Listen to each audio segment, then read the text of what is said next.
अभी तक आपने अगर कोई मिठाई नहीं बनाई है तो आप ये वाली मिठाई बनाइए, फटाफट से बन जाती है 5-6 मिनट के अंदर और सबसे टेस्टी तो होती ही है। कहते हैं मिठाइयों में राजा है तो कोई यही राजा है, क्योंकि बच्चे से बड़े तक सबको इसको पसंद करते हैं।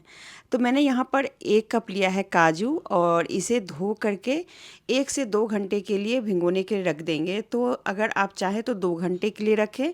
मैंने यहाँ पर 1 घंटे रखा है, लेकिन मैंने इसके अंदर थोड़ा-सा गर्म पानी, गुनगुना पानी जिसको कहते हैं, वो पानी डाल के इसको छोड़ दिया था।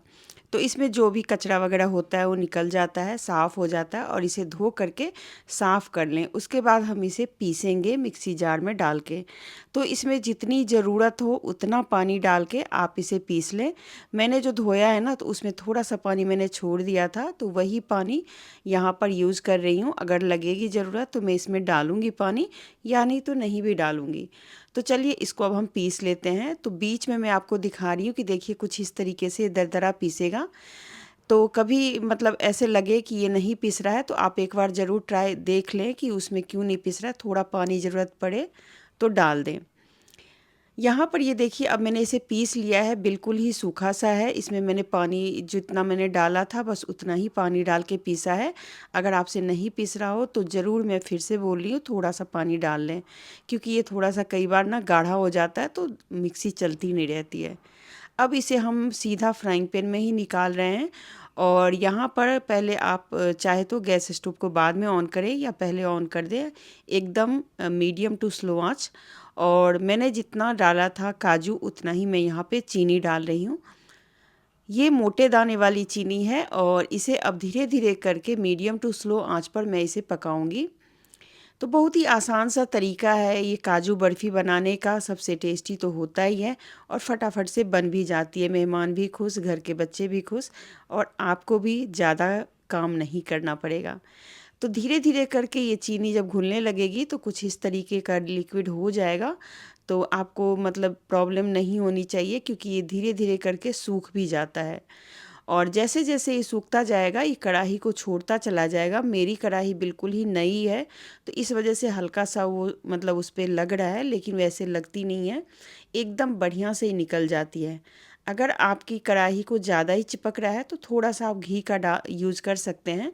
मैंने नहीं डाला क्योंकि मुझे पता है कि ये सिर्फ़ वो नई कढ़ाई की वजह से हो रहा है। बस यहाँ पर इसे अच्छे से मिलाने के बाद मैंने यहाँ पर ठंडा कर लिया और अभी भी ये थोड़ा-सा गर्म है, तो इसे मैं डायरेक्ट हल्का-सा घी फ़र्श पे लगा के और फिर मैं इसे कुछ इस तरीके से, जैसे आटा गूँथते हैं ना, कुछ उस तरीके से गूँथ रही हूँ। तो थोड़ी तेज़ी-तेज़ी से गूँथ रही हूँ, क्योंकि ये कहीं ठंडा ना हो जाए ज़्यादा, फिर दिक्कत हो जाएगी। ठंडा होने के बाद से ये फटने लग जाती है, तो इसका ध्यान आपको रखना है। बस जैसे ही हो जाएगा तो मैं यहाँ पर बटर पेपर का यूज़ कर रही हूँ। बटर पेपर में हल्का सा घी लगा दिया है मैंने और कुछ इस तरीके से रोल करके और इसे हमें ऊपर से पुश करना है, मतलब दबाना है।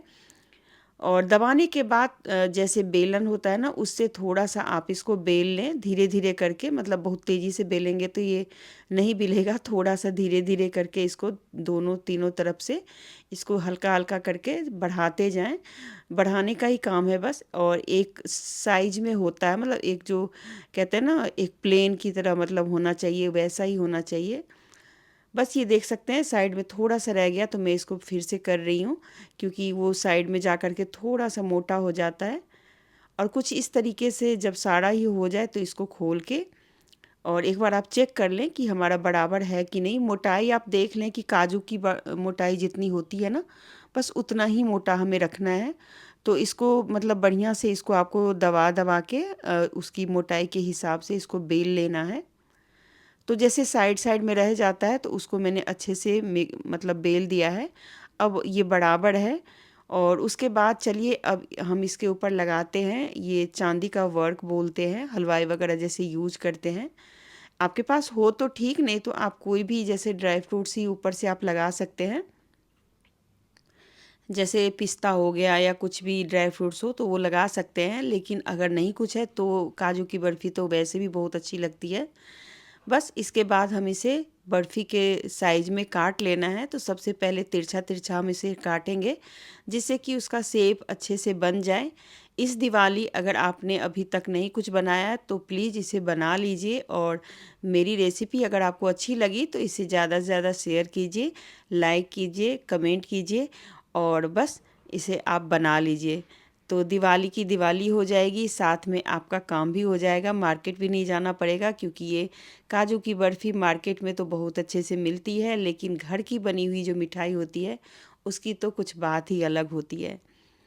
तो चलिए, यहाँ पे बर्फ़ी का जो एक डिज़ाइन होता है उसके हिसाब से मैंने काट दिया, और एक्स्ट्रा जो हो उसको आप साइड कर लें, और नहीं हो तो उसको बाद में फिर बेल के और थोड़ा सा डिज़ाइन आप बना लें। वैसे बच्चे तैयार ही रहते हैं खाने के लिए, तो दिक्कत नहीं है। बस बीच वाला जो सुंदर सुंदर डिज़ाइन हो उसका आप सजा करके और दिवाली के लिए उसको प्रसाद या जैसे भी यूज़ करना हो वैसे आप कर सकते हैं। तो यहाँ पर चाकू से मैंने धीरे धीरे करके नीचे से उसको हल्का सा पुश कर दिया, जिससे कि वो खुल जाए, क्योंकि अभी ये गर्म ही था थोड़ा थोड़ा, तो हल्का सा गीला लग रहा है, लेकिन जैसे जैसे ये सूखेगा वैसे वैसे ये और भी हार्ड होता चला जाएगा। तो चलिए, मैं आपको एक पीस लेकर के दिखा देती हूँ। देखिए कितना सुंदर बना है, देखते ही मुंह में पानी आ गया। और बस इसको सजा लेते हैं दिवाली के लिए, और जैसे गेस्ट आए या अपने घर में खाना है तो आप इसको एंजॉय कर सकते हैं काजू बर्फ़ी का, और आप भी बना लीजिए। छोटे से प्लेट में मैंने इसे सजा लिया है कुछ इस तरीके से, बाकी को मैं डब्बे में भर के रख लूँगी फ्रिज के अंदर, और ये काफ़ी हफ्तों तक चलती है। मतलब काजू बर्फ़ी जो है ना काफ़ी दिन तक टिक जाती है, क्योंकि इसके अंदर हमने कुछ भी नहीं ऐसा डाला है, सिर्फ चीनी और काजू से ये बना है। देखिए कितना सुंदर लग रहा है ना बढ़िया। तो एक लाइक ज़रूर